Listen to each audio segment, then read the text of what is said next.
बघा, या मार्गदर्शक तत्वामध्ये कलम 29 वर आयोगाने आतापर्यंत एवढ्या वेळेस प्रश्न विचारलेत की काय सांगायचं. खूप वेळेस प्रश्न विचारले आहेत, कारण हे कलम 29 अत्यंत महत्त्वाचं आहे. यामध्ये अत्यंत महत्त्वाचे मार्गदर्शक तत्त्वे दिलेले आहेत. तसेच त्यामध्ये सब कलम भरपूर आहेत. ए पासून ते एफ पर्यंत सब कलम आहेत.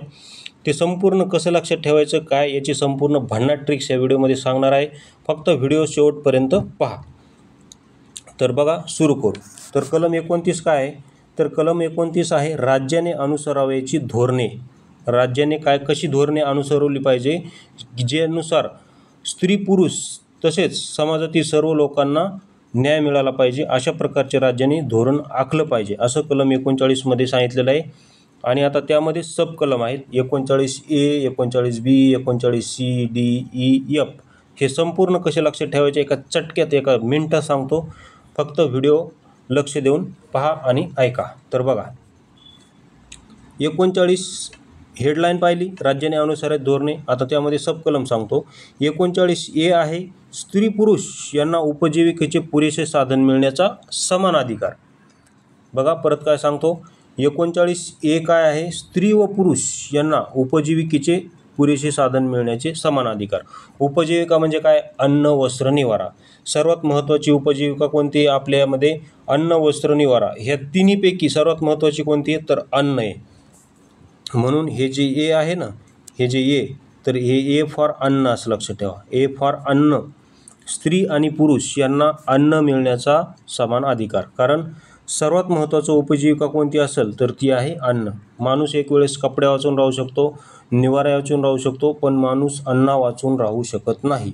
म्हणून स्त्री आणि पुरुष यांना समान अधिकार आहे अन्न मिळण्याचा. म्हणून ए फॉर उपजीविकेचे समान अधिकार म्हणजेच ए फॉर स्त्री आणि पुरुष यांना अन्न मिळण्याचा समान अधिकार, असं तुम्ही लक्षात ठेवा. त्यानंतर बी आहे. बघा, बी आहे भौतिक साधन संपत्तीचे सर्वांमध्ये विभागणी करणे. म्हणजे भौतिक साधन संपत्ती जी आहे ती सर्वांना मिळेल अशाप्रमाणे, म्हणजे गोरगरीब श्रीमंत सगळ्यांनाच मिळेल, समाजातील तळागाळातील घटकांना मिळेल, अशी त्याची काय करायची आहे? साधन संपत्तीची विभागणी करायची. तर बी फॉर भौतिक असं इंग्लिशमध्ये लिहा तुम्ही. बीला जर आपण भौतिकला जर असं इंग्लिशमध्ये लिहिलं ना, त्याचं बीने सुरुवात होती, तर मग बी फॉर भौतिक साधन संपत्ती असं तुम्ही लक्षात ठेवू शकता. त्यानंतर सी आहे साधन संपत्तीचे केंद्रीकरण टाळणे. सी आहे साधन संपत्तीचे केंद्रीकरण टाळणे, म्हणजेच सी फॉर सेंट्रलायझेशन टाळणे असं आपण म्हणू शकतो. बघा, जर अशा ट्रिक्स तुम्हाला संपूर्ण पॉलिटीच्या कलमांची पेडपीडीएफ हवी असेल तर 84 21 90 83 84 हा आपला नंबर आहे. यावर तुम्ही संपर्क करू शकता. 84 21 90 83 84. आपल्याकडे पॉलिटी आहे, सायन्स आहे, इंग्लिश व्होकॅब्युलरी संपूर्ण कलमांची, तसेच संपूर्ण ट्रिक्स आहे ज्यामध्ये 1 पासून ते 360 पर्यंत कलम ॲड केलेले आहेत. तसेच सायन्समध्ये प्राणीशास्त्र, वनस्पतीशास्त्र, रोगराई, वनस्पती रोग, मानवी रोग, प्राणी रोग, संपूर्ण आपण ट्रिक्सनुसार त्यामध्ये फिजिक्स, केमिस्ट्री संपूर्ण कवर केलेलं आहे.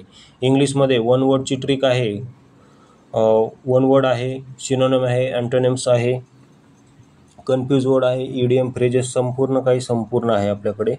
फक्त तुम्ही त्या नंबरवर संपर्क करून विचारपूस करू शकता. त्यानंतर पुढे बघा, डी काय म्हणत आहे? स्त्री पुरुष समान कामास समान वेतन. डी आहे स्त्री पुरुष यांना समान कामास समान वेतन.